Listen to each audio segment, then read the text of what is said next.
আমরা দেখতে পেয়েছি যে 2021 সালের এই ঘটনা, কিন্তু 22, 23, 24 সাল আসলে আমরা এই বিষয়গুলো আসলে সেভাবে স্মরণই করতে পারিনি। কারণ আপনারা জানেন যে ফ্যাসিস্ট আমলে বা খুনি হাসিনার আমলে আসলে ইসলাম নিয়ে তো কোনো কথা বলাই যেত না। এই দেশের সাধারণ মানুষ সব রকমের কথা বলতেই ভয় পেত।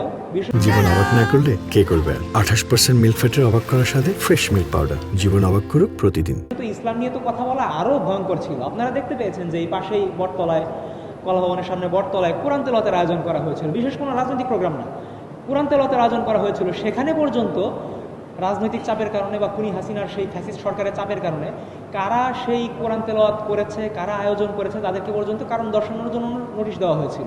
তো এই ছিল খুনি হাসিনার আমলের অবস্থা।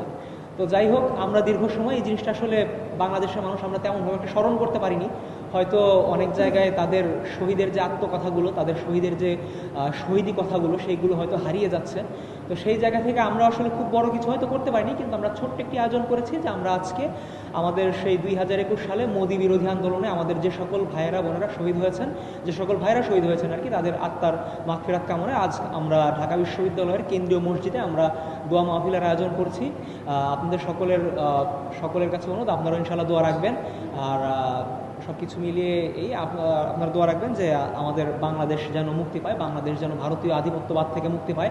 আমাদের শ্রদ্ধেয় আমাদের একজন গুরু বলা চলে, তিনি আমাদের শহীদ শরীফ ওসমান বিন হাদি ভাই, ওনাকে হত্যা করা হয়েছে ভারতীয় আধিপত্যবাদের বিরোধিতা করা এবং ভারতীয় আধিপত্যবাদের বিরুদ্ধে লড়াই করার কারণে। আল্লাহ যেন ওনাকে শাহাদাত হিসেবে, ওনাকে যেন শহীদ হিসেবে কবুল করেন, এবং আমরা ইনকিলাব মঞ্চ যেন ওনার বিচারের বিষয়টা যেন নিশ্চিত করতে পারি, আমরা যেন ওনার বিচার ছিনিয়ে আনতে পারি। পাশাপাশি বাংলাদেশে এ পর্যন্ত ভারতীয় আধিপত্যবাদের বিরুদ্ধে লড়াই করতে গিয়ে আমাদের যে সকল ভাইয়েরা বোনেরা এ পর্যন্ত শহীদ হয়েছেন, যে সকল ভাইয়েরা বোনেরা এ পর্যন্ত আহত হয়েছেন বা জুলুম নির্যাতনের শিকার হয়েছেন, আমরা সকলেরই মঙ্গল কামনা করি। যারা শহীদ হয়েছেন তাদের সকলের আত্মার মাগফিরাত কামনা করি। আল্লাহুম্মা আমিন। রব্বানা যালামনা আনফুসানা ওয়া ইন লাম তাগফির লানা ওয়া তারহামনা লানাকুনান্না মিনাল খাসিরিন। জীবন অবাক না করলে কে করবে? 28% মিল্ক ফ্যাটের অবাক করার সাথে ফ্রেশ মিল্ক পাউডার। জীবন অবাক করুক প্রতিদিন।